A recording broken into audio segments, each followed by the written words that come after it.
Hi hello నమస్తే welcome to our channel డీజీటీవీ వార్తా కథనాలపై విశ్లేషణ కార్యక్రమం మార్నింగ్ న్యూస్కు స్వాగతం. నేను మీ జర్నలిస్ట్ సత్య. ముందుగా రాష్ట్రంలో జరిగిన రాజకీయ పరిణామాలను కనుక పరిశీలించినట్లయితే హైదరాబాద్ను హడలెత్తిస్తున్నది హైడ్రా అనే విషయం ఇప్పటి వరకు అందరికీ తెలిసిన విషయమే. హైడ్రా ఏర్పాటు అసలు లక్ష్యం ఒకటైతే బయటకు ప్రభుత్వం చెప్తున్నది ఒకటిగా మరి జరిగే పరిణామాలను బట్టి తెలుస్తా ఉన్నది. ఏదైతే మరి ప్రతిపక్ష నేతలను టార్గెట్ చేయడం కోసమే ఇక్కడ హైడ్రాను మరి ఏర్పాటు చేసిందని చెప్పి ఒకవైపు మరి విపక్షాలు ఆరోపిస్తూ ఉంటే, లేదు చెరువుల ఆక్రమణను, నాలాల ఆక్రమణను, అదేవిధంగా హైదరాబాద్ను బెంగళూరు లాగా మారకముందే దాన్ని మళ్ళీ తిరిగి యథాస్వరూపానికి తీసుకురావడానికి నీటి వనరులకు సంబంధించిన చెరువులన్నింటినీ పునరుద్ధరించడం కోసమే హైడ్రాను ఏర్పాటు చేశామని చెప్పి ఆర్భాటంగా ప్రకటిస్తున్న రేవంత్ రెడ్డి మజ్లిస్ గర్జనకు తలొగ్గారా అంటే ఖచ్చితంగా తోక ముడిచినట్టుగా మనం ఇక్కడ భావించవచ్చు. ఏదైతే పూర్తి స్థాయిలో సల్కం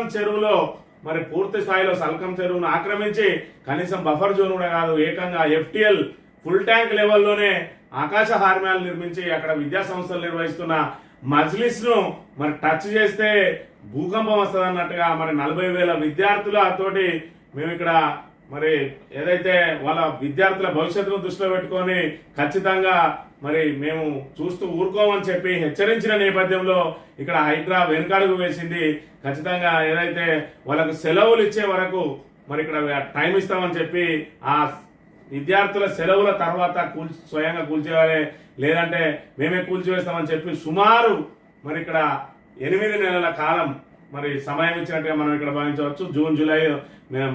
జూన్లో మరి రాబోయే సెలవులకు ఇప్పటి నుంచే అంటే మే జూన్లో రాబోయే సెలవులకు టైం ఇచ్చిండ్రు అంటే ఆ 8 నెలల టైం వరకు ఈ హైడ్రా అసలు లక్ష్యం నెరవేరుతుంది. ఏదైతే ప్రతిపక్ష నాయకులు ఉన్నారో వాళ్ళకు సంబంధించిన మరి అణచివేతలు కానీ, అదేవిధంగా కూల్చివేతలు కానీ, అదేవిధంగా ఏదైతే ఢిల్లీకి కప్పం కట్టడం కోసం కావాల్సిన నిధుల సమీకరణ కానీ పూర్తి చేసుకొని హైడ్రాను నిర్వీర్యం చేసి మరి అక్కడ మజ్లిస్ ని టచ్ చేయకుండా వాళ్ళతోటి యథావిధిగా మరి స్నేహస్తం చాచడానికి, అదేవిధంగా హైడ్రాను పక్కకు తప్పియడం కోసం మరి ఆటోమేటిక్ గా డిసెంబర్లోనే హైడ్రాను పక్కకు తప్పించబోతా ఉన్నారు. ఖచ్చితంగా అప్పటి వరకు ఏదైతే చేయాల్సిన పనులన్నీ చేసేసి వాళ్లకు మరి సమకూర్చుకుని ప్రతిపక్షాలను అణచివేయడానికి ఎవరెవరి కూల్చాలనో వాళ్ళని కూల్చేసి మన తర్వాత తెలంగాణ తల్లి విగ్రహ రూపురేఖలను మార్చి ఆ వివాదాన్ని తెర మీదకి తీసుకొచ్చి మళ్ళీ ప్రజల దృష్టినంతా కూడా తెలంగాణ తల్లి విగ్రహం వైపు మార్చి ప్రతిపక్షాలను కూడా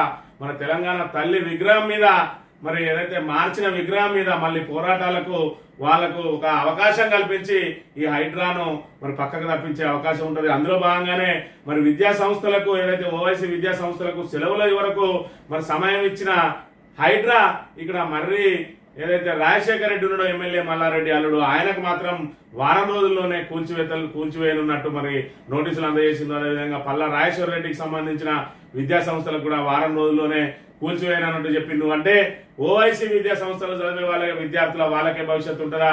మరి ఇక్కడ మర్రి రాజశేఖర రెడ్డి కానీ, అదేవిధంగా పల్లా రాజశేఖర రెడ్డికి సంబంధించిన మరి అందులో చదివే వాళ్ళ విద్యార్థులు కాదా అనే అంశానికి సంబంధించి ఇక్కడ సమాధానం చెప్పడానికి మాత్రం హైడ్రా సిద్ధంగా లేదు. దీన్ని బట్టి అర్థమవుతున్నది ఏంటంటే ఖచ్చితంగా ఏదైతే విపక్ష నేతలను టార్గెట్ చేసి వాళ్ళ నిర్మాణాలను కూల్చిన తర్వాత హైడ్రాను నిర్వీర్యం చేసి మరి ఆ అంశాన్ని మరుగున పడేసి మరో అంశాన్ని కొత్తగా తెర మీదకి తీసుకురాబోతా ఉన్నారు. అందులో భాగంగానే డిసెంబర్ 9వ తేదీన తెలంగాణ తల్లి విగ్రహాన్ని ఆవిష్కరించి మరి ఏదైతే తెలంగాణ తల్లి ఇప్పుడు ఏదైతే రూపం ఉందో ఆ రూపాన్ని పూర్తిగా మార్చేసి మరి దాన్ని ఒక వివాదంగా తయారు చేసి ఆ వివాదం వైపు అందరినీ దృష్టి మలిచి క్రమంగా ఇక్కడ హైడ్రాను నిర్వీర్యం చేయబోతా ఉన్నారు అనే అంశాన్ని మనం ఇక్కడ ప్రధానంగా గమనించవచ్చు. కవిత లిక్కర్ కేసుకు సంబంధించి మరి సుప్రీంకోర్టు వ్యాఖ్యలను చూసుకున్నట్టయితే లిక్కర్ కేసు అంతా ఉత్త కేసే, కేవలం రాజకీయ కక్ష కోసమే మరి చేసినట్టుగా భావించవచ్చు అని చెప్పి నిన్నటి రోజున మరి విపక్ష నేతలు అందరూ కూడా మరి దాని మీద వ్యాఖ్యలు చేసిన అంశాన్ని కూడా మనం ఇక్కడ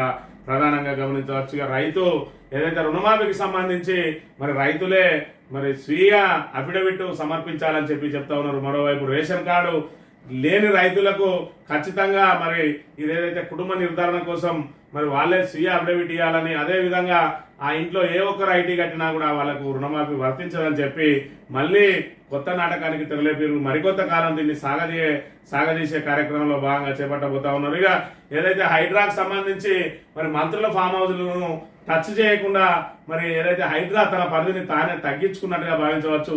మొన్నటి వరకు గండిపేటలో మరి ఏదైతే హైడ్రా పరిధిని దాటి మరి ORR దాటి 111 జీవో పరిధిలోకి పోయి కూడా మరి నిర్మాణాలను కూల్చేసిన హైడ్రా ఈరోజు ఏదైతే మంత్రి పొంగులేటి శ్రీనివాసరెడ్డి, అదేవిధంగా పట్నం మహేందర్ రెడ్డి, అదేవిధంగా V6 అధినేత మరి వివేక్ సంబంధించి కానీ, కేవీపీ రామచంద్రరావుకు సంబంధించి కానీ, గుత్తా సుఖేందర్ రెడ్డికి సంబంధించిన కానీ మరి అవి మా పరిధిలో లేవు అని చెప్పి చేతులెత్తేస్తున్న పరిస్థితి. మరోవైపు అదే 111 జీవోలో ఉన్న జన్వాడ ఫామ్ హౌస్ దగ్గర మాత్రం కొలతలు కొలుస్తున్న పరిస్థితిని మనం గమనించవచ్చు.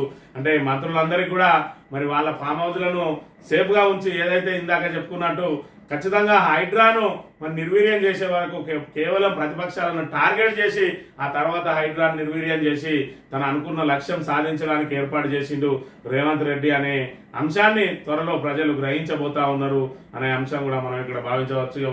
వార్తా కథనాలను పరిశీలించినట్లయితే ముందుగా నమస్తే తెలంగాణ దినపత్రికలో అవి సాక్ష్యాలుగానే కావు, కస్టడీలో నిందితులు ఇచ్చే నేరారోపణ వాంగ్మూలాలను ఎవిడెన్స్ గా తీసుకోవద్దు, వాటి ఆధారాలుగా కోర్టులు పరిగణించవద్దు, PMLA కేసులో సుప్రీంకోర్టు కీలక తీర్పు, ఈడీ కేసులకు బెయిల్ రూల్ అంటున్న ధర్మాసనం, తాజా తీర్పుతో ఢిల్లీ మద్యం పాలసీ కేసు నీరుగారినట్టే అంటున్న న్యాయ నిపుణులు మొదటి నుంచి చెప్పినట్టుగా మద్యం కేసులో ఎలాంటి సాక్ష్యాధారాలు లేవు, దానికి సంబంధించి ఎలాంటి ఆధారాలు లేవు.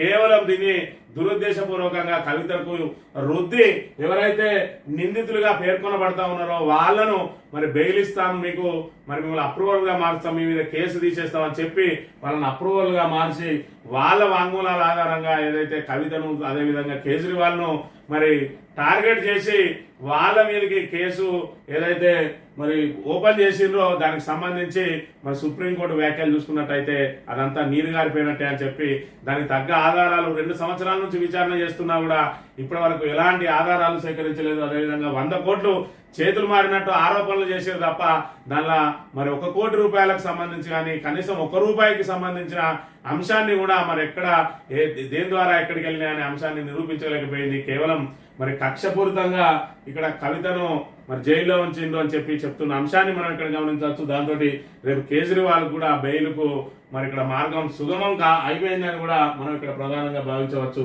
ఇక పోరాటం ఆగదు, ఏ తప్పు చేయకుండా రాజకీయ కక్ష సాధింపుల భాగంగానే నాపై కేసు పెట్టారు. ఈ విషయం అందరికీ తెలుసు.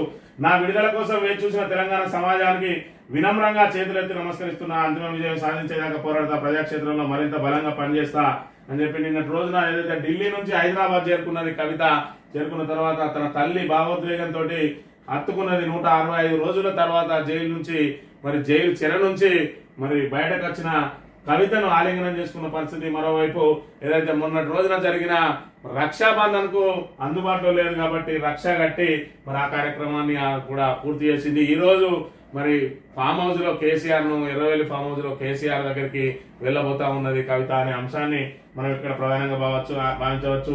ఉద్దేశపూర్వకంగా నాపై కేసులు నిజం నిలకడగా తెలుస్తుంది అని చెప్పి చెప్తా ఉన్నది. ఇక్కడ ఏదైతే భారతదేశం అంతా కూడా భావించినట్టుగానే మరి అందరూ కూడా చెప్పి ఏమనుకున్నారు అనేది మరి ఇక్కడ కవితను కేవలం రాజకీయ కక్ష సాధింపులో భాగంగానే మరి ఇక్కడ బీజేపీ తెలంగాణలో హైప్ క్రియేట్ చేసుకోవడం కోసం, అదేవిధంగా బీఆర్ఎస్ ను మరి ఇక్కడ ఒక రకంగా బ్లాక్ మెయిల్ చేయడం కోసం మరి ఇక్కడ కవితను మరి అరెస్ట్ చేసి లోపల పెట్టిండ్రు. అయినప్పటికీ కూడా కేసీఆర్ మరి మొక్కవోని ధైర్యంతో మరి ఎంపీ ఎన్నికల సమయంలో ప్రచారం చేసిండు.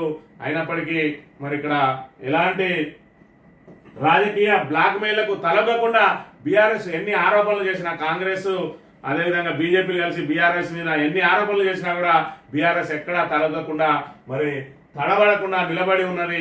నా పోరాటం ఆపను అని చెప్పి చెప్తున్న పరిస్థితిని మనం ఇక్కడ ప్రధానంగా గమనించవచ్చు. ఇదేం దొంగనీతి, బీఆర్ఎస్ నేతలే లక్ష్యంగా కూల్చివేతలు, ఓవైసీ మెడికల్ కాలేజీకి సమయం ఇస్తాన్న సీఎం, హైడ్రా కమిషనర్, ఎమ్మెల్యే మరికి చెందిన ఎంఎల్ఆర్ ఐటీకి రెవెన్యూ శాఖ మరోసారి నోటీసులు, 7 రోజుల్లో FTL పరిధిలో నిర్మాణాలు కూల్చివేయాలని హెచ్చరిక, 111 జీవో పరిధిలోనూ నోటీసులు జారీ చేస్తున్న స్థానిక సంస్థలు అని చెప్పి ఇక్కడనే ఉన్నది అసలు విషయం అంతా దాగి ఉన్నది. మనం ఇక్కడ ఏదైతే ఓవైసీ విద్యా సంస్థలకు సంబంధించి చూసినట్టయితే సల్కంపేట నడి చెరువును ఆక్రమించి మరి అక్కడ ఓవైసీ విద్యా సంస్థలు కట్టిండ్రు. దానికి సంబంధించి మరి ఇక్కడ ఏదైతే నెట్టింట అనేక విమర్శలు వచ్చినాయో, రంగనాథ్ కు ఏదైతే హైడ్రా కమిషనర్ రంగనాథ్ కు అనేక ఫిర్యాదులు అందినాయో, దాని మీద సోషల్ మీడియాలో విపరీతమైన మరి ఏదైతే విమర్శలు ఎదురైనాయో ఆ తర్వాత మరి ఖచ్చితంగా ఓవైసీ విద్యా సంస్థలను కూల్స్తారన్న నేపథ్యంలో మరి ముందుగా అసదుద్దీన్ ఓవైసీ వచ్చి ప్రెస్ మీట్ పెట్టి మరి ఇక్కడ ఏదైతే నెక్లెస్ రోడ్డు కూడా మరి FTL పరిధిలోనే ఉన్నది. అదేవిధంగా ప్రభుత్వ భవనాలు కూడా ఉన్నాయి. వాటన్నిటిని కూల్చిన తర్వాతనే నా విద్యా సంస్థల జోలికి రావాలని చెప్పి సున్నితంగా హెచ్చరించిండు.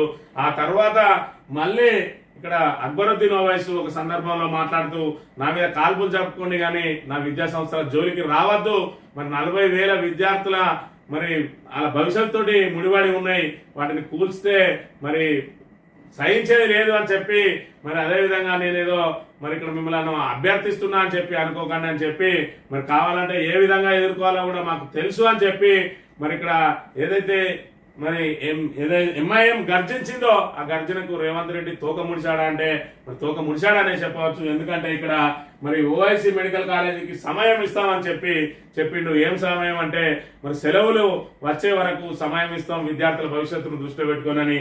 అదే మరి రాజశేఖర రెడ్డికి సంబంధించి కానీ అదేవిధంగా మరి పల్లా రాజేశ్వర రెడ్డికి సంబంధించిన విద్యార్థుల భవిష్యత్తు మాత్రం తమకు అక్కర్లేదు, మీ మాత్రం వారం రోజుల్లోనే మరి కూల్చేసుకోండి, మీ పాఠశాలలో మీ విద్యా సంస్థలో చదివే విద్యార్థుల భవిష్యత్తు మాకు సంబంధం లేదు, MIM మరి సంబంధించి ఓవైసీ కాలేజీలో చదివే విద్యార్థుల భవిష్యత్తు మాత్రం మాకు వాళ్ళ భవిష్యత్తు భద్రంగా ఉండాలని కోరుకుంటున్నాం అన్నట్టుగా ఉన్నది సీఎం.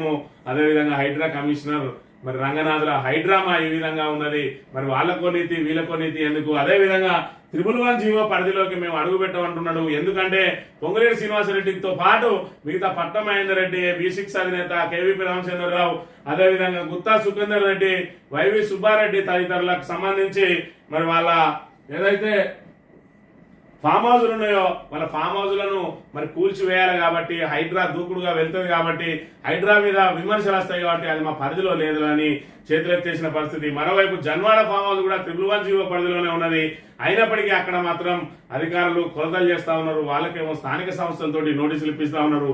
వీళ్ళను మాత్రం టచ్ చేయడానికి ముందుకు రావడం లేదు.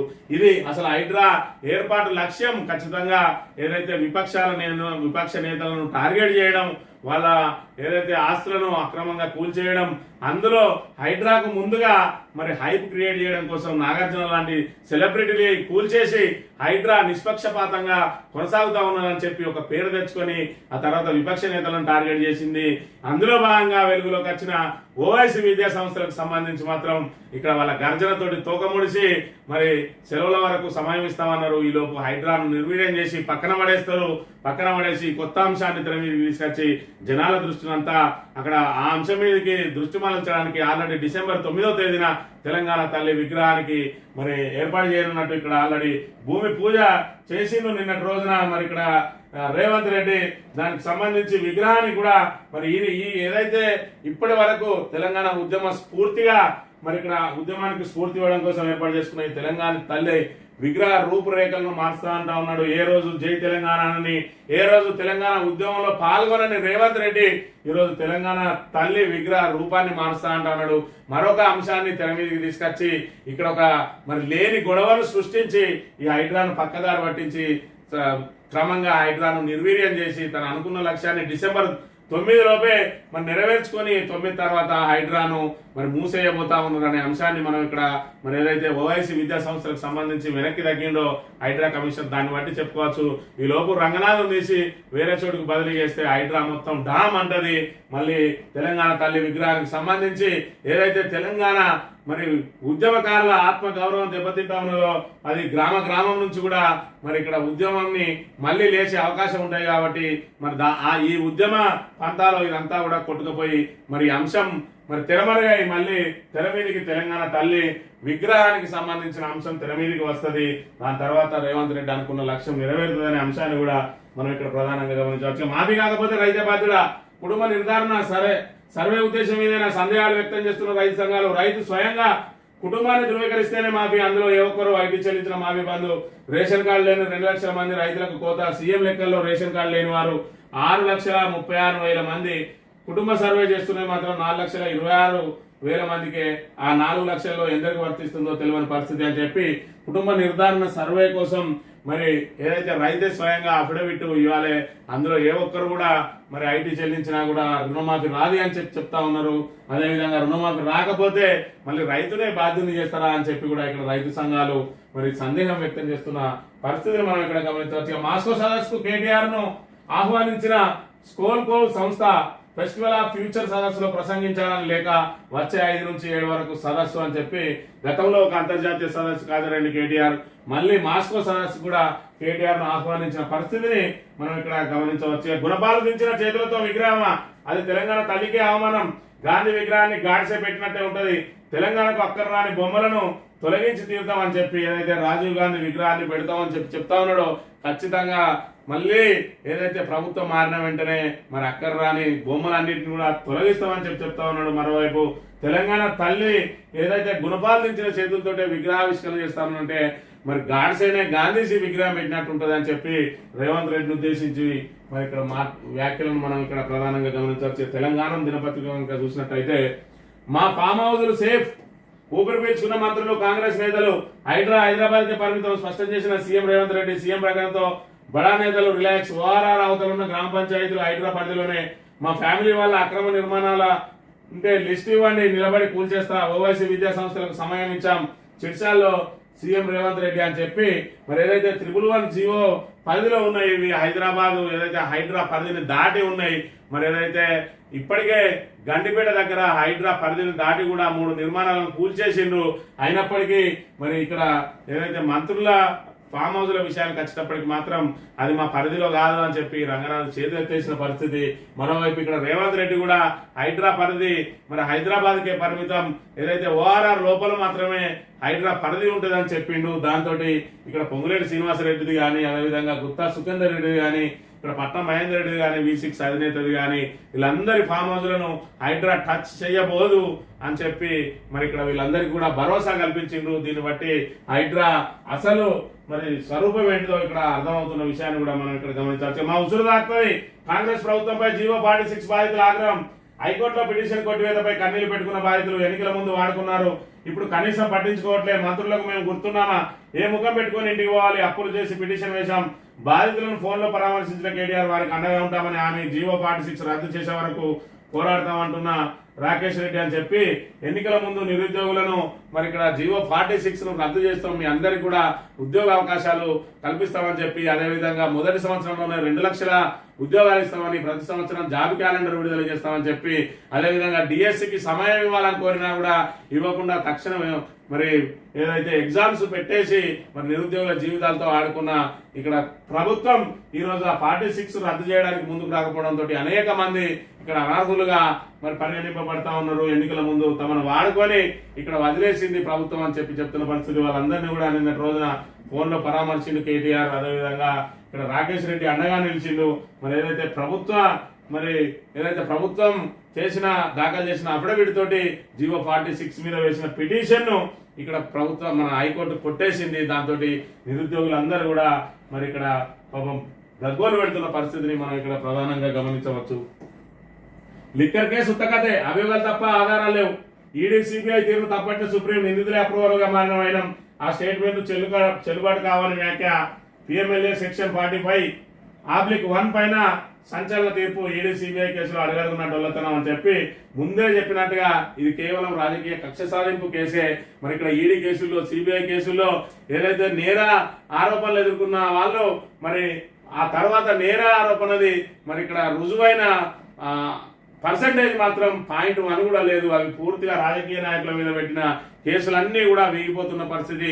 కేవలం రాజకీయ కక్ష సాధింపుల కోసం వాళ్ళ మెడకు మరి ఈ కేసులు తలగబెట్టి మరి 3 నెలలు 4 నెలలు 5 నెలలు కొంతమందిని ఏడాది పాటు జైల్లో ఉంచి మరి వాళ్ళు రాక్షసానందం పొందుతా ఉన్నారు అని చెప్పి మొదటి నుండి కవితను అక్రమ కేసులో ఇరికించారని చెప్పి దేశమంతా కూడా గగ్గోలు పెడుతున్న పరిస్థితికి నిన్నటి రోజున సుప్రీంకోర్టు బెయిల్ సందర్భంగా చేసిన వ్యాఖ్యలు నిజమని నిరూపితమైన విషయాన్ని మనం ఇక్కడ గమనించవచ్చు. ఈ ఆడపిల్లపై అంత కక్ష ఎందుకు, తప్పు ఒప్ప కోర్టులు నిర్ణయిస్తాయి, బెయిల్ పై రాజకీయాలు ఎందుకు, ఏమైనా ఉంటే కేసీఆర్ తో చూసుకోవాలి, హైదరాబాద్ రంగనాథ్ అత్యుత్సాహం, సామాన్యులు ఇల్లు కూల్చొద్దు, కొత్తగూడెం ఎమ్మెల్యే కూనంనేని అని చెప్పి నిన్న రోజున సిపిఐ ఎమ్మెల్యే మరి ఇక్కడ ఏదైతే కవిత బెయిలుకు సంబంధించి ఇటు బీజేపీ అదేవిధంగా కాంగ్రెస్ చేస్తున్న వ్యాఖ్యలను తీవ్రంగా తప్పుపట్టిండు. ఆడపిల్లకు బెయిల్ విషయంలో మరి ఎందుకు రాజకీయాలు చేస్తా ఉన్నారు, తప్పు ఒప్పో కోర్టు నిర్ణయిస్తుంది, మీరు ఏదన్నా రాజకీయాలు చేయదలుచుకుంటే కేసీఆర్ మీదనో కేటీఆర్ మీద చేయండి, మరి ఆడబిడ్డ మీద ఎందుకు ఈ రాజకీయాలని చెప్పి ఆయన శుద్ధిమెత్తగా హెచ్చరించిన పరిస్థితి మనం ఇక్కడ గమనించవచ్చు. ఇంకా బలంగా నిలబడతా, తప్పు చేయలేదు, కడిగిన ముత్యంలో బయటకు వస్తా, హైదరాబాద్ లో కవితకు బీఆర్ఎస్ శ్రేణుల ఘన స్వాగతం అని చెప్పి నిన్న రోజున ఢిల్లీ నుంచి మరి ఇక్కడ హైదరాబాద్ కు వచ్చిన కవిత మరి ఖచ్చితంగా ఇంకా బలంగా నిలబడతా అని చెప్పి బీఆర్ఎస్ శ్రేణులకు ఉత్తేజం కలిగించిన అంశాన్ని మనం ఇక్కడ ప్రధానంగా గమనించవచ్చు. మళ్ళీ చెప్తున్నా, రాసి పెట్టుకో, అక్కర్రాని బొమ్మలు తొలగిస్తాం. సోనియాను దయ్యమని రాజీవ్ పై ప్రేమ, ఆలోచనల్లో కుసంస్కారం, మాటల్లో వికారం. నువ్వు తెలంగాణ తల్లి విగ్రహం పెట్టిన అవమానమే. సీఎం రేవంత్ పై కేటీఆర్ ఆగ్రహం అని చెప్పి మళ్ళీ చెప్తున్నా, మళ్ళీ ఒకసారి మొన్ననే చెప్పిండు. మరి ఇక్కడ ఏదైతే పనికిరాని చెత్త అంతా ఊడ్చి పారేస్తామని చెప్పి దాన్ని పునరుద్ధాటించిండు. ఏదైతే రాజీవ్ గాంధీ విగ్రహం పెట్టినా ఏది పెట్టినా రాగానే తీసేస్తాం, నీలాంటి వాడు తెలంగాణ తల్లి విగ్రహం పెట్టినా కూడా అవమానమే అని చెప్పి కూడా చెప్తున్న పరిస్థితి. ఇక ఎమ్మెల్యే కాలే యాదయ్య మీద నిన్న రోజున సొంత పార్టీ నేతలే మరి కోడిగుడ్లు టమాటాలతోటి మరి ఆయనకు ఆ కారు మీద విసిరి అవమానపరిచిన అంశాన్ని మనం ఇక్కడ గమనించవచ్చు. ఈయన చేవెళ్ళ మరి సంబంధించిన ఎమ్మెల్యే బీఆర్ఎస్ నుంచి కాంగ్రెస్ చేరిండు. దానికి మరి ఇప్పటికి కూడా అక్కడ కాంగ్రెస్ నాయకులు, ద్వితీయ శ్రేణి నాయకులు ఎవ్వరు కూడా ఆయనను అంగీకరించని పరిస్థితి. మరి ఈ రకంగా బీఆర్ఎస్ నుంచి చేరిన వారికి అవమానాలు ఎదురైతా ఉన్నాయి. మరోవైపు కాంగ్రెస్ లో కూడా, ప్రభుత్వంలో కూడా వారికి ఏమాత్రం ఇక్కడ ప్రాధాన్యం లేని అంశాన్ని కూడా మనం ఇక్కడ ప్రధానంగా గమనించవచ్చు. ఏదైతే బీఆర్ఎస్ నుంచి చేరిన ఎమ్మెల్యేలు ఇప్పటికే మదన పడతా ఉన్నారు. అక్కడ పోయిన తర్వాత కరివేపాకులుగా మారిండ్రు. చేరే వరకు నెత్తిలో పెట్టుకున్నారు, చేరిన తర్వాత తీసి తొక్కి పెడుతున్న అంశాన్ని కూడా మనం ఇక్కడ ప్రధానంగా గమనించవచ్చు. సాక్షి దినపత్రిక విషయానికి వస్తే, అనుమతులు చెల్లెవు, జన్వాడ ఫామ్ హౌస్ కు సర్పంచ్ అనుమతులు ఉన్నాయన్న అంశంపై సీఎం రేవంత్ 10 ఏళ్లుగా మంత్రి చేసిన కేటీఆర్ కి తెలియదా అని చెప్పి మరి ఇక్కడ ఏదైతే జన్వాడ ఫామ్ హౌస్ ఉంటే మరి ఇక్కడ మాట్లాడుతూ ఉన్నారు రేవంత్ రెడ్డి గాని, మరి పొంగులేటి శ్రీనివాసరెడ్డికి సంబంధించిన గానీ ఇతర మరి ఎమ్మెల్యేలు ఎమ్మెల్సీలకు సంబంధించిన విషయంలో మాత్రం స్పందించలేదనే అంశాన్ని మనం ఇక్కడ ప్రధానంగా గమనించవచ్చు. అదేవిధంగా కవితకు సంబంధించిన వార్తను ప్రధానంగా ప్రచురించింది. జహీరాబాద్ లో ఇండస్ట్రియల్ స్మార్ట్ సిటీ 23,061 కోట్లతో ఏర్పాటు. కేంద్ర మంత్రి అశ్విని వైష్ణవ్ వెల్లడి. 2 దశల్లో దాదాపు 12,500 ఎకరాల విస్తీర్ణంలో నిర్మాణం. హైదరాబాద్ నాగపూర్ పారిశ్రామిక కారిడార్లో భాగంగా ప్రాజెక్టు. వివిధ రంగాల్లో 1,74,000 మందికి ఉపాధి అవకాశాలు. హర్షం వ్యక్తం చేసిన కేంద్ర మంత్రి కిషన్ రెడ్డి అని చెప్పి జహీరాబాద్ లో మరి ఇక్కడ కేంద్ర ప్రభుత్వం ఇండస్ట్రియల్ స్మార్ట్ సిటీని ఏర్పాటు చేయబోతా ఉన్నది. 23,161 కోట్లతో ఏర్పాటు చేయబోతా ఉన్నది. 12,500 ఎకరాల విస్తీర్ణంలో 1,74,000 మందికి ఉద్యోగ అవకాశాల కల్పనలో భాగంగా ఇక్కడ 17 గ్రామాల్లో జహీరాబాద్ పారిశ్రామిక ప్రాంతంగా మరి ఏర్పాటు చేయబోతా ఉన్నదని చెప్పి నిన్న రోజున కేంద్ర ప్రభుత్వం ఒక నిర్ణయం తీసుకున్న దానికి మరి ఇక్కడ రాష్ట్రానికి చెందిన కేంద్ర మంత్రి కిషన్ రెడ్డి హర్షం వ్యక్తం చేసిన పరిస్థితిని మనం ఇక్కడ ప్రధానంగా గమనించవచ్చు. నేను ఇస్తున్న వివరాలన్నీ వాస్తవమే. ఏ తప్పు గుర్తించిన రుణమాఫీ మొత్తాన్ని రికవర్ చేసుకోవచ్చు. రుణమాఫీ కాని రైతుల నుంచి అఫిడవిట్ స్వీకరిస్తున్న ప్రభుత్వం. కుటుంబ సభ్యుల వివరాల సేకరణపై మార్గదర్శకాలు జారీ. గ్రామాల్లో ప్రారంభమైన సర్వే కొనసాగుతున్న గందరగోళం అని చెప్పి ఆఖరికి రైతే వచ్చి నేనే రైతును, నాదే భూమి, నా దగ్గర నేను 3-4 కుటుంబ సభ్యులు ఉన్నాం, మాకున్న భూమికి ఇంతే, మాకున్న అప్పుకి ఇంతే, మేము ఇచ్చే వివరాల్లో ఎలాంటి తప్పులున్నా దానికి పూర్తి బాధ్యత నాదే అని చెప్పి రాసిచ్చే దుస్థితి వచ్చింది రాష్ట్ర ప్రభుత్వం దగ్గర. మరి లెక్కలు లేవు. లెక్కలు లేని రేవంత్ రెడ్డి ఇవాళ మరి గొప్పలకు ఎందుకు వేయండు, బీరాలు ఎందుకు కలిగిండు, హరీష్ రావును ఎందుకు రాజీనామా చేయాలన్నాడో మరి ఇక్కడ ఆయన సమాధానం చెప్పాల్సిన అవసరం ఉన్నది. కనీసం రైతులకు సంబంధించిన లెక్కలు లేవు. మరి ఇక్కడ ఏ రైతు అర్హుడో తెలియదు. మరి ఇక్కడ అస్తవ్యస్తంగా రుణమాఫీ చేసి ఈరోజు దాన్ని కప్పిపుచ్చుకోవడం కోసం మళ్ళీ సర్వేలని మరి స్వీయ అఫిడవిట్లు అని చెప్పి ఇక్కడ గందరగోళం సృష్టించి మరి ఇప్పటికే రైతులను రోడ్డు మీద ఆగం చేసిండు. వాళ్ళు పొలం పనులు చేసుకోవాల్సిన వాళ్ళను ఆఫీసుల చుట్టూ తిప్పుతున్న పరిస్థితిని మనం ఇక్కడ ప్రధానంగా గమనించవచ్చు.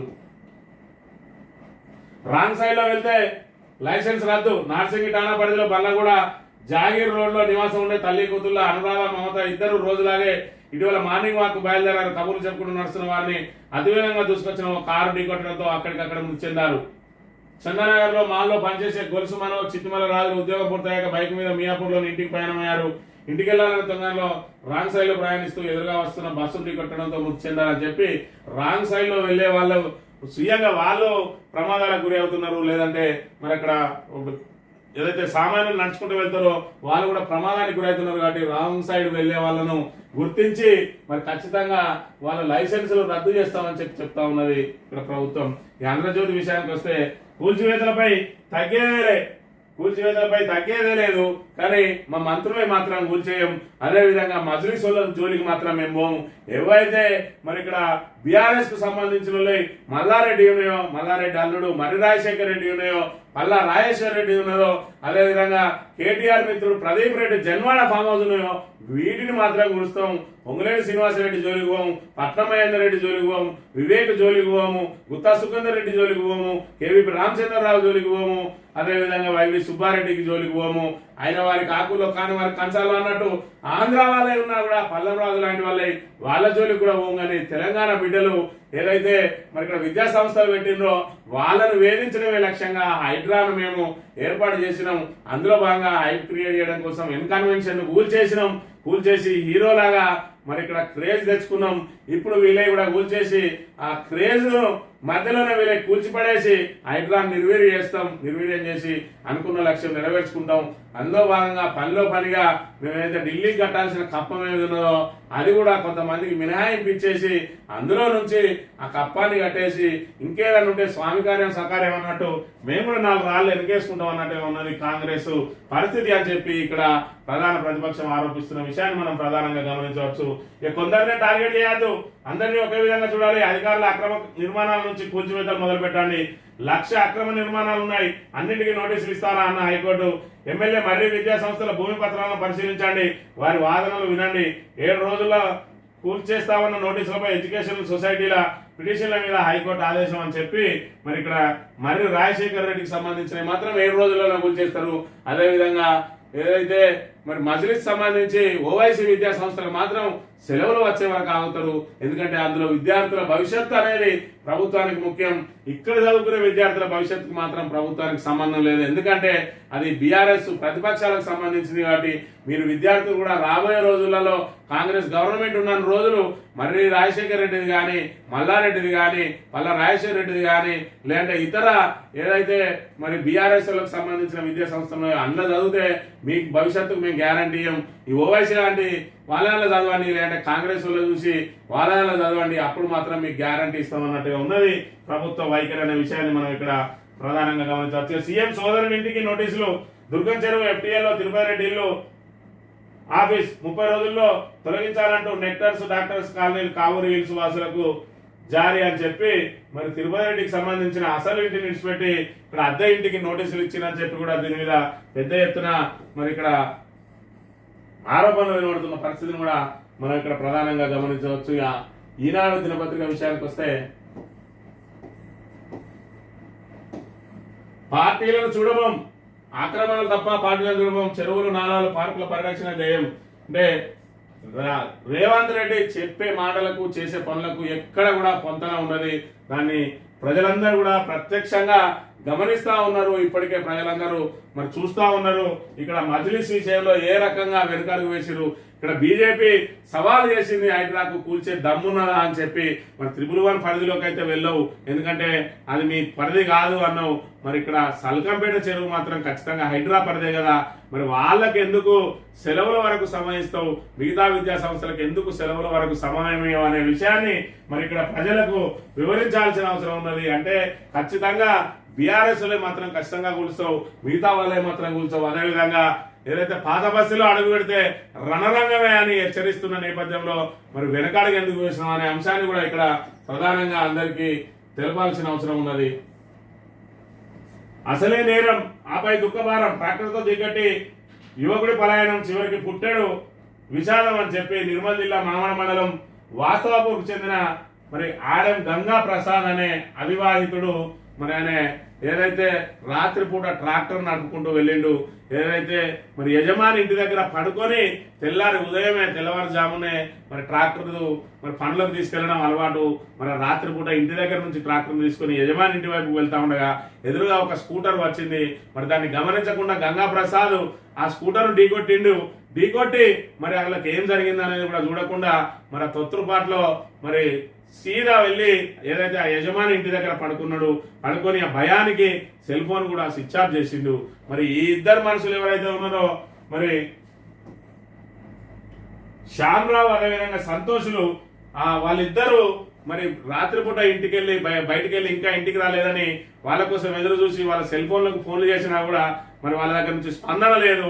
దాంతో తెల్లవారుజామున వచ్చి చూడగా వాళ్ళిద్దరు విగత జీవులై పడి ఉన్నారు. మరి దీనికి కారణం ఎవరు అని చెప్పి చూస్తుండగా అక్కడ ట్రాక్టర్ వెళ్ళిన గుర్తులు ఉన్నాయి. మరి ఆ రాత్రిపూట అట్నుంచి వెళ్లే ట్రాక్టర్లు 2-3 ఉంటాయి కాబట్టి ఆ 2-3 మీద ఆరా తీయగా మరి ఇక్కడ ఏదైతే గంగా ప్రసాద్ యజమాని ఇంటికి వెళ్ళి ఆయన నిలదీయడంతో మరి గంగా ప్రసాద్ ఢీకొనని అని చెప్పి మరి వాళ్ళు చెప్పడంతో గంగా ప్రసాద్ ను విలువగా గంగా ప్రసాద్ వచ్చి చూసి చివరకు తాను ఢీకొట్టింది తన సొంత అన్నయ్యలనే అని చెప్పి మరి తెలిసి ఆయన లబోదిబో అంటున్న తీరు ఇక్కడ మనం చూసుకున్నట్టయితే ఏదైతే మరి అక్కడ ప్రమాదం జరిగిందో యాక్సిడెంట్ జరిగిన వెంటనే తను వచ్చి చూసినట్టయితే మరి వాళ్ళు ఆ రక్త మనలో కొట్టుకుంటున్న వాళ్ళను తీసుకెళ్లి ఆసుపత్రిలో చేర్చినట్టయితే మరి ఆ సమయానికి చికిత్స అంది వాళ్ళు బ్రతికే వాళ్ళేమో. మరి అలాంటిది నేను నిర్లక్ష్యంగా మరి భయపడి సెల్ ఫోన్ కూడా స్విచ్ ఆఫ్ చేసుకున్నాడు. కనీసం సెల్ ఫోన్ ఉన్నా కూడా ఇలా అన్నయ్యల గురించి వాకప్ చేసిన సమయంలో మరి ఈయనకు కొంచెం స్ఫురణకు వచ్చి మరి ఢీకొన్నది మా అన్నయ్యలేనా అని చెప్పి రిటర్న్ తిరిగి వెళ్ళినా వాళ్ళను బతికించుకునే అవకాశం ఉండు అని చెప్పి ఆయనే రోధిస్తా ఉన్నాడు. అంటే ఈ రకంగా అంటే ప్రమాదాలు మరి జరిగిన తీరును కాదు, ప్రమాదం అనేది యాక్సిడెంట్ అనేది కామన్ గా జరుగుతాయి. కానీ యాక్సిడెంట్ చేసిన వాళ్ళు అక్కడ వాళ్ళను వదిలేసి వెళ్ళిపోకుండా కనీసం వాళ్ళను ఆసుపత్రిలో చేరిస్తే మరి ఈ యాక్సిడెంట్ మాట పక్కన పెట్టినట్టయితే వాళ్ళ ప్రాణాలకు మరి కాపాడే అవకాశం ఎంతో కొంత ఉంటది. కాబట్టి యాక్సిడెంట్ చేసిన వాళ్ళు మరి ఏదైతే హిట్ అండ్ రన్ కొట్టేసి పారిపోకుండా కనీస బాధ్యతగా మరి ప్రమాదం ఏదైనా జరిగినప్పుడు ఆ ప్రమాదానికి కారకులైన వాళ్ళని తీసుకెళ్లి హాస్పిటల్లో చేర్చాల్సిన బాధ్యతను కూడా తీసుకోవాలి. తర్వాత ఏదో తప్పించుకోవడం కోసమే కాదు, నువ్వు ఎక్కడికి వెళ్ళినా కూడా తప్పించుకోలేవు. ఈరోజు ఆధునిక టెక్నాలజీ ఉన్నది. ఖచ్చితంగా పోలీసులు మరి ఏదైతే ప్రమాదాలకు బాధ్యులైన వాళ్ళను ఖచ్చితంగా పట్టుకుంటారు. కాబట్టి కనీసం వాళ్ళని కాపాడే బాధ్యతనన్నా మరి తీసుకోవాల్సిన అవసరం ఉన్నదనే విషయాన్ని గమనించాలి. ఈరోజు తన సొంత అన్నల చావుకే కారణమైన ఈ గంగా ప్రసాద్ మరి అంశాన్ని అందరూ గుణపాఠంగా తీసుకోవాల్సిన అవసరం ఉన్నది. ఇది ఈ రోజు మార్నింగ్ న్యూస్. తిరిగి రేపు వెళ్దాం. Thank you very much.